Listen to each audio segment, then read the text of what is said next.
Hello friends, this is Shivani. Welcome to my channel cultivate learning. ये हमारी contemporary India and education की third class है। Last class में हम लोगों ने इसका करिकुलम और टीचिंग मेथड्स देखे थे। आज हम लोग टीचिंग इंस्टीट्यूशंस यानी कि शिक्षण संस्थाएं गुरुकुल्स के बारे में बात करेंगे। ठीक है, तो चलिए स्टार्ट करते हैं अपनी क्लास। तो फर्स्ट पॉइंट यहाँ पे आ जाता है location and form of gurukuls. Gurukul की स्थिति और स्वरूप कैसा था। In the early Vedic period, the Gurukuls used to be situated in the lap of nature, away from the din of cities and on the bank of river. जो हमारा प्रारंभिक वैदिक काल था उसमें जो गुरुकुल हुआ करते थे वो किसी नदी के किनारे या झरने के किनारे जो है स्थित थे। However, in the later Vedic period, they started being established in the vicinity of large villages or the centers of pilgrimage. लेकिन यही गुरुकुल उत्तर वैदिक काल में बड़े बड़े गांव और तीर्थ स्थानों के निकट जो है स्थापित होने लगे।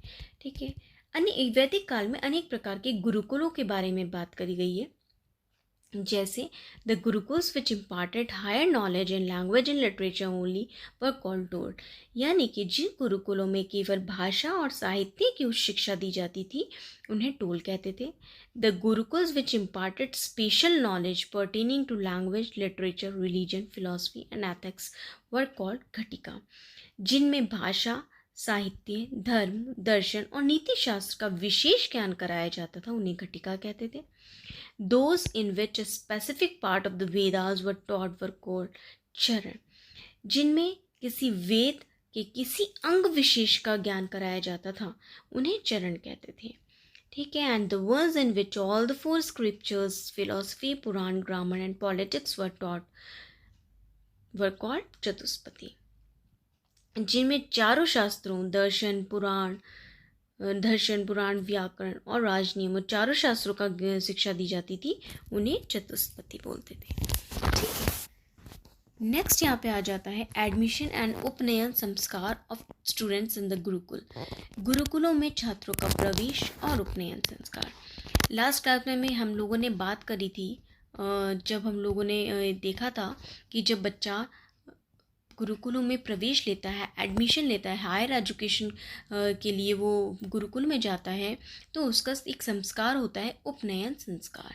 ठीक है, तो the word upanayan means to bring near, that is to present a child before the teacher. ठीक है, जो वर्ड उपनयन है उसका अर्थ है समीप लाना। ठीक है, पास लाना, अर्थात बच्चे को जो है गुरु के सम्मुख जो है तो उपस्थित करना, यही अर्थ है उपनयन का। ठीक है, तो जब बच्चा गुरुकुल में जाता है तो गुरु उसको शिक्षा वहाँ देते हैं, तो क्या शिष्य को जो है गुरु के समीप हमें ले जाना होता है, तो इसलिए उसका वर्ड जो है उपनयन का क्या है, टू ब्रिंग नियर, समीप लाना, गुरु के समीप लाना। तो जब उसका ये संस्कार होता था तो वो घर के कपड़े पहन के आता था एट फर्स्ट, क्योंकि जो उसकी प्रारंभिक प्राइमरी एजुकेशन थी वो तो घर में ही हुआ करती थी। ठीक है, उसके उच्च शिक्षा के लिए वो गुरुकुल में जाता था। तो at first household robe of the child was removed, यानी कि जो घर के उसके कपड़े हुआ करते थे उसको उतार कर फिर उन्हें जो है ब्रह्मचारी के जो वस्त्र हैं वो पहनाए जाते थे, मेखला धारण कराई जाती थी, उनके हाथों में समिधा दी जाती थी, यानी कि भिक्षा पात्र दिया जाता था भिक्षा मांगने के लिए, और गुरु के सम्मुख जो है उन्हें उपस्थित किया जाता था। ठीक है, गुरु के सम्मुख उपस्थित किया जाता था और वेदी के सामने आसन पर बैठाया जाता था। फिर वेद मंत्रों से जो है उनकी देव आराधना की जाती थी, पूजा पाठ किया जाता था, और इसके बाद जो है बच्चे को जनेऊ धारण कराया जाता था। जनेऊ जो है वो धारण कराया जाता था, और उसके उपरांत जो है बच्चे से कहा जाता था, जो गुरु होते थे वो कहते थे कि अब आप आज से गुरुकुल के जितने भी जो भी नियम कानून हैं उनका आप पालन करोगे, ये वचन देता था बच्चा। ठीक है, और जो गुरु होते थे वो बच्चे को गुरुकुल के शिष्य के रूप में स्वीकार करते थे। ठीक है, और फिर उनकी यहाँ से फिर आगे की शिक्षा जो है प्रारंभ होती थी। ठीक है, थर्ड हमारा आ जाता है daily routine and teaching work in gurukuls. तो जो डेली रूटीन था यानी कि गुरुकुलों की दिनचर्या एवं शिक्षण कार्य, जो वैदिक काल में जो गुरुकुल की दिनचर्या थी, जो डेली रूटीन हुआ करता था या टीचिंग जो वर्क था वो थोड़ा मुश्किल था। ठीक है। जो गुरु और शिष्य दोनों ही ब्रह्म मुहूर्त में उठते थे, नित्य अपने काम जो भी उनके डेली रूटीन के वर्क होते हैं वो सब करके, उस सबका अपना काम बटा हुआ था। तो उसके अनुसार ही सारे बच्चे जो हुआ करते थे, शिष्य जो हुआ करते थे, वो अपने कामों में लग जाया करते थे। जैसे गुरु के स्नान आदि एवं पूजा पाठ की व्यवस्था करते थे, गुरु गृह और गुरुकुल की व्यवस्था करते थे, भिक्षा के लिए जाते थे, जंगल से लकड़ी लाते थे, जल स्रोतों से जल लाते थे। तो ये अन्य कार्य थे जो भी, और भी इसके अलावा भी बहुत सारे कार्य थे जो वो लोग करते थे, और इसके बाद फिर उनका शिक्षण कार्य शुरू होता था। ठीक है। तो वैदिक काल में जो गुरुकुल थे, उनमें आज की तरीके से जो है क्लासरूम्स नहीं हुआ करते थे। जैसे क्लासरूम्स हुआ करते हैं आज स्कूल्स वगैरह में, तो पहले ऐसा नहीं हुआ करता। तो जो टीचिंग हुआ करती थी वो खुले मैदान में जो है, जो पेड़ की जो छाएं होती है, पेड़ के नीचे जो उनका शिक्षण कार्य हुआ करता था। ठीक है। उसके बाद जो है, जब दोपहर का भोजन करने के बाद गुरु और शिष्य दोनों ही विश्राम करते थे, और विश्राम के बाद फिर से उनका शिक्षण कार्य शुरू होता था। ठीक है। उसके बाद फिर वो शाम हो जाती थी, शाम होने के बाद फिर से वही अपने कामों में लग जाते थे, भोजन की तैयारी करना और सब काम करना, जो भी उनके काम जो जिसको जो भी काम बटे हुए वो सब कामों में लगते थे। उसके बाद सूर्य डूबने से पहले वो भोजन करते थे, और फिर शिष्य जो है गुरुओं के पैर दबाया करते थे और फिर अपने सोने के लिए जाते थे। ये उनका डेली रूटीन हुआ करता था। तो चलिए अब आगे बढ़ते हैं। Examinations and degrees. तो पहले जो शिक्षा हुआ करती थी, उनके लिए कोई भी जो है एग्ज़ाम्स नहीं होती थी, परीक्षाएं वगैरह नहीं हुआ करती थी। जो गुरु हुआ करते थे वो खुद ही ओरली जो है बच्चे से प्रश्न पूछा करते थे। जो है वो ओरली प्रश्न पूछते थे बच्चे से, बच्चा उसका जवाब देता था, या कुछ बच्चे उसका जवाब नहीं देते थे। तो उसके ही आधार पे उन्हें पता लगता था कि इस बच्चे ने कितनी जो है शिक्षा प्राप्त करी, कितना ज्ञान जो है प्राप्त करा है किस बच्चे ने, या किस बच्चे ने नहीं करा है। ठीक है। तो क्वेश्चन आंसर्स के पे ही वो ये निर्णय लिया करते थे। ठीक है। इसके बाद जो है विद्वानों की सभा में उपस्थित किया जाता था उन्हें। विद्वान जो थे वो उनसे जो है छात्रों से प्रश्न पूछा करते थे, और अगर वो संतुष्ट होते थे तो उसी तरह उन्हें सफल घोषित करते थे। अगर वो संतुष्ट होते थे तो उन्हें जो है बच्चों को वो सफल घोषित करते थे। ठीक है। उसके बाद जो सफल छात्र होते थे उनका कोई प्रमाण पत्र नहीं होता था, यानी कि कोई सर्टिफिकेट नहीं होता था। जो उनकी एबिलिटी होती थी, उनकी जो योग्यता होती थी, वही उनका प्रमाण पत्र हुआ करती थी। ठीक है। लेकिन जो छात्र गुरुकुलों के 12 वर्ष यानी कि 12 वर्ष का 12 ईयर्स का जो कोर्स हुआ करता था, या फिर किसी एक वेद का अध्ययन पूरा कर लेता था, तो उसको डिग्री, उन्हें स्नातक यानी कि डिग्री, या फिर जो 24 वर्षीय यानी कि 24 ईयर्स का जो कोर्स हुआ करता था जिसमें 2 वेदों का अध्ययन पूरा कर लेते थे, तो उन्हें वसु, और जो 36 यानी कि 36 ईयर्स का जो कोर्स हुआ करता था जिसमें 3 वेदों का अध्ययन वो पूरा कर लेते थे, तो उन्हें रुद्र, और 40 ईयर्स कोर्स जो हुआ करता जिसमें 4 वेदों का अध्ययन होता था, अगर वो उन्हें पूरा कर लेते थे उन 4 वेदों का अध्ययन, तो उन्हें आदित्य कहा जाता था। ठीक है। तो ये रही हमारी बात परीक्षाओं और उपाधियों की, एग्जामिनेशंस एंड डिग्रीज की। आगे हम अगले पॉइंट पे बढ़ते हैं, संवर्तन और कॉन्वोकेशन सेरेमनी। ठीक है। तो हम लोगों ने पहले भी ये बात करी थी कि संवर्तन जो सेरेमनी होती है, वो जब उच्च शिक्षा जो है बच्चा समाप्त हो जाती है उसकी उच्च शिक्षा, तो वो गृहस्थ जीवन में प्रवेश करता है, और तभी उसकी ये संवर्तन सेरेमनी यानी कि संवर्तन जो समारोह है वो हुआ करता है। तो the word samvartan means to return home, यानी कि अब बच्चे ने शिक्षा प्राप्त कर ली है गुरुकुल से, अब उसे घर वापस जाना है। तो इसलिए उस समावर्तन का जो मतलब है वो यही है, वापस जाना। ठीक है। लौट जाना, घर लौटना। ठीक है। Return home. In convocation ceremony, क्योंकि पहले जब वो यानी कि एडमिशन लेते थे गुरुकुल में, बच्चा जब गुरुकुल में प्रवेश करता था तो वो अपने घर के कपड़े उतार के ब्रह्मचारी के वस्त्र धोता था, धारण करता था। लेकिन अब उसे घर वापस जाना है, तो वो ब्रह्मचार्य के जो कपड़े हुआ करते थे उन्हें उतार कर अब वो घर के कपड़े पहना करता था, और यहाँ से उसका गृहस्थ जीवन शुरू होता था, यानी कि गृहस्थ जीवन में वो प्रवेश करता था। तो वस्त्र जब उसके वो उतार के घर के कपड़े पहन लेता था, उसके बाद जो है गुरु उन्हें यज्ञ वेदी के सामने बैठाते थे। वेद जो मंत्र होते हैं, मंत्रों से देवताओं की आराधना होती थी। और उसके बाद गुरु जो है वो शिष्य को ये उपदेश देते थे कि अब वो गृहस्थ जीवन में प्रवेश करने जा रहे हैं, तो अपने गृहस्थ जीवन का अच्छे से पालन करें, जो भी उनके कर्तव्य हैं उनको अच्छे से निभाएं, समाज सेवा जो है वो करें, राष्ट्र के प्रति जो भी उनके कर्तव्य हैं उनका पालन करें। ठीक है, ये सब जो है उपदेश गुरु दिया करते थे। और ये भी वो कहते थे कि ये सब करने में वो बिल्कुल भी आलस्य ना करें। ठीक है, चलिए अब आगे बढ़ते हैं। आगे हमारा आ जाता है एजेंसियाँ। कुछ जो है एजेंसियों की यहाँ पे बात करी गई है। जो शिक्षा थी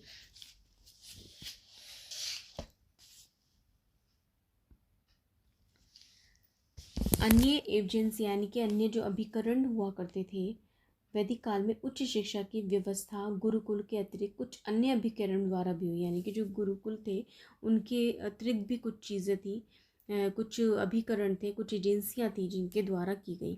ठीक है, जैसे ऋषि आश्रम यानी कि हर्मिटेजेस। वैदिक काल में जो आध्यात्मिक ज्ञान के विशेषज्ञ होते थे, यानी कि जिन्हें अध्यात्म यानी कि स्पिरिचुअल नॉलेज हुआ करती थी, उन्हें ऋषि कहा जाता था। और ये जो लोग ऋषि वगैरह होते थे ये किसी घर में नहीं रहते थे, कुटिया बनाकर रहते थे। और इन्हीं जो ये कुटियाँ हुआ करती थी जहाँ पे वो रहते थे उन्हीं को ऋषि आश्रम कहा जाता था। ठीक है, तो कुछ ऋषि आश्रम जो होते थे उनमें गुरुकुलों की भांति उच्च शिक्षा की व्यवस्था होती थी, लेकिन कुछ में जो है वो सिर्फ फिलॉसफी का ही ज्ञान कराया जाता था, दर्शन का ही ज्ञान कराया जाता था। या फिर कुछ ऐसे भी ऋषि आश्रम थे जिनमें केवल उच्च आध्यात्मिक ज्ञान ही दिया जाता था, यानी कि जो हायर स्पिरिचुअल नॉलेज है सिर्फ वही दी जाती थी। और कुछ ऋषियों के पास तो उच्च कोटि के जो लोग हुआ करते थे, विद्वान लोग हुआ करते थे, वो उनके पास आया करते थे अपनी जो उनकी प्रॉब्लम्स होती थी उन्हें लेकर। और फिर वो जो गुरु हुआ करते थे वो उनका समाधान करते थे, जो ऋषि होते थे वो समाधान करते थे। ठीक है, उसके बाद आ जाता है हमारा परिषद। तो वैदिक काल में कुछ स्थानों पर जो है विद्वानों की स्थानीय परिषद का भी गठन किया गया, यानी कि जो विद्वान हुआ करते थे उनकी भी स्थानीय परिषद हुआ करती थी, उनका गठन किया गया जाता था। ठीक है, तो प्रत्येक परिषद में जो है 10-10 सदस्य होते थे, जिनमें से 4 सदस्य तो एक वेद के ज्ञाता होते थे, यानी कि एक एक वेद, हर किसी को एक एक वेद आता था। या 3 सदस्य जो होते थे वो एक एक शास्त्र के ज्ञाता होते थे। ठीक है, एक उनमें से ब्रह्मचारी होता था, एक गृहस्थ होता था और एक वानप्रस्थी होता था। तो ये 10 जो है उस परिषद में सदस्य हुआ करते थे, यानी कि मेंबर्स थे। ठीक है, और इन परिषदों की जो बैठक हुआ करती थी वो एक निश्चित समय पर ही होती थी, यानी कि डिसाइडेड, एक फिक्स्ड होता था उनकी जो बैठक थी कि इस टाइम पर ही होगी। और इन बैठकों में जो है सामाजिक यानी कि सोशल रिलेटेड प्रॉब्लम्स या पॉलिटिकल रिलेटेड या जो है धर्म से रिलेटेड धार्मिक जो समस्याएं होती हैं उन पर जो है विचार किया जाता था। या फिर उच्च शिक्षा जिन्होंने प्राप्त कर ली होती है वो जो लोग होते हैं उनकी समस्याओं का भी यहाँ पे समाधान होता था।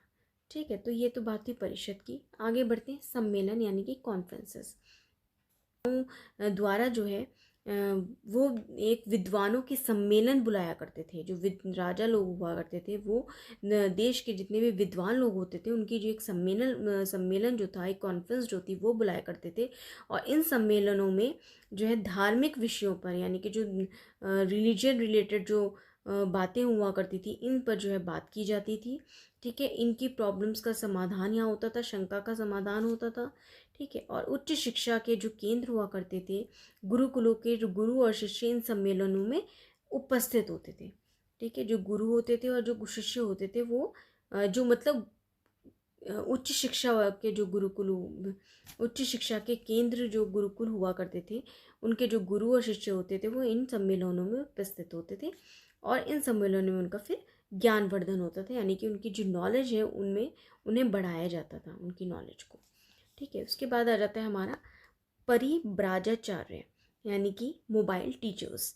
तो वैदिक काल में जो है कुछ जो लोग हुआ करते, कुछ जो आचार्य थे वो परिभ्रमण करते थे, यानी कि एक स्थान से दूसरे स्थान पर जाते थे और लोगों को धर्म और नीति की शिक्षा देते थे।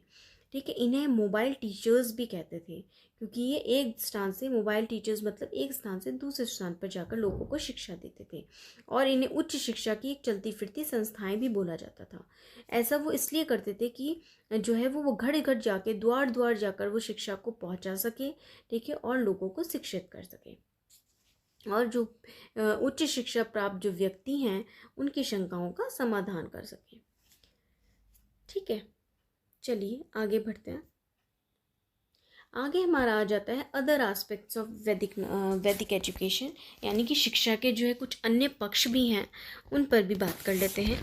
तो पहले आ जाता है यहाँ पे जन शिक्षा, यानी कि मास एजुकेशन। तो जो वैदिक काल था, वैदिक काल में जो मास एजुकेशन थी वो पूरी तरह से डेवलप नहीं हुई थी, पूरी तरह से विकसित नहीं हुई थी। ठीक है, इस काल में जो है प्रारंभिक शिक्षा की व्यवस्था जो होती थी परिवारों में होती थी, लेकिन वो जो शिक्षा थी वो सिर्फ वही लोग ले पाते थे, वही ले पाते थे जो शिक्षित परिवार होते थे। अगर शिक्षित परिवार होंगे तभी तो अपने बच्चे को शिक्षित कर पाएंगे, तो सिर्फ उसका लाभ जो है वही लोग उठा पाते थे, शिक्षित परिवार के बच्चे ही उसका लाभ उठा पाते थे। ठीक है, उस काल में जो थे उच्च शिक्षा की जो व्यवस्था होती थी वो गुरुकुलों में होती थी।